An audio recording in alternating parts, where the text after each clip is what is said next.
এক ভয়ঙ্কর স্বপ্ন ও নবীজির সুন্নাহ। অনেক রাত হয়ে গেছে।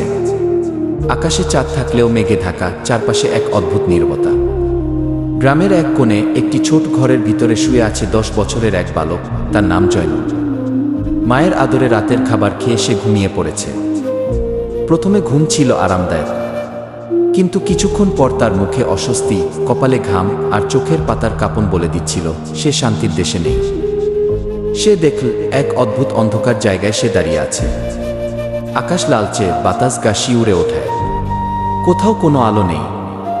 চারদিক থেকে অদৃশ্য ছায়া এসে তার দিকে এগিয়ে আসছে। তুই নামায় পড়িস না কি? তুই মিথ্যা বলিস কি? তুই আল্লাহকে ভুলে গেছিস?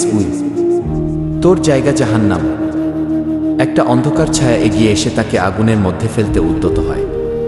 চারপাশে আগুনের লেলিহান শিখা।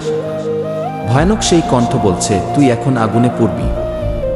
জয়নুল হঠাৎ চিৎকার করে উঠে পড়ে। তার ঘামছে পুরো শরীর, বুক ধরফর করছে, গলা শুকিয়ে গেছে। সে কাঁদছে। তার মা ছুটে এলেন ঘরে। বাবা, কি হয়েছে? এমন চিৎকার করছো কেন? জয়নুল কাঁপা কণ্ঠে বলল, মা, আমি দুঃস্বপ্ন দেখেছি। কেউ আমাকে আগুনে ফেলছিল, বলছিল আমি নামায় পড়ি না। মা ছেলেকে বুকে জড়িয়ে নিলেন, বললেন, বাবা, ভয় পেও না। আমাদের নবীজি সাল্লাল্লাহু আলাইহি ওয়াসাল্লাম খারাপ স্বপ্ন দেখলে কি করতে হবে তা আমাদের শিখিয়ে গেছেন।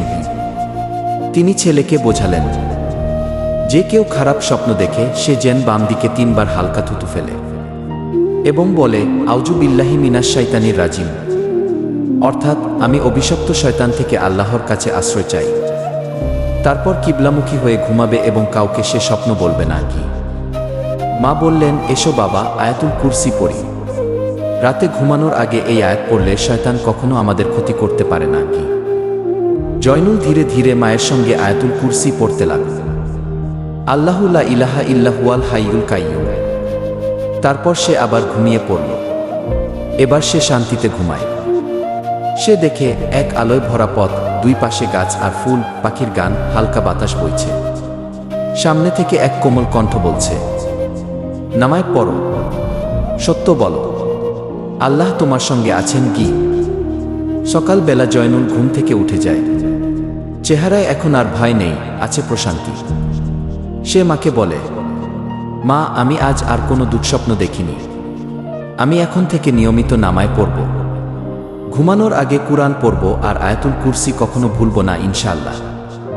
মা হাসলেন, বললেন, হ্যাঁ বাবা, আল্লাহর জিকিরে ভয় পালিয়ে যায়। যারা আল্লাহকে ভয় করে তারা আর কোনো কিছুতে ভয় পায় না। কি? উপসংহার: খারাপ স্বপ্ন আমাদের সবারই হতে পারে, কিন্তু ভয় না পেয়ে আমরা যদি আল্লাহর দেওয়া দোয়া, কুরআনের আয়াত আর নবীজির সুন্নাহ মেনে চলি, তাহলে শয়তান, ভয়, এমনকি স্বপ্নেও আমাদের ক্ষতি করতে পারবে না। আল্লাহর জিকির আর নামায়, এই দুটি সব ভয় থেকে রক্ষা করে।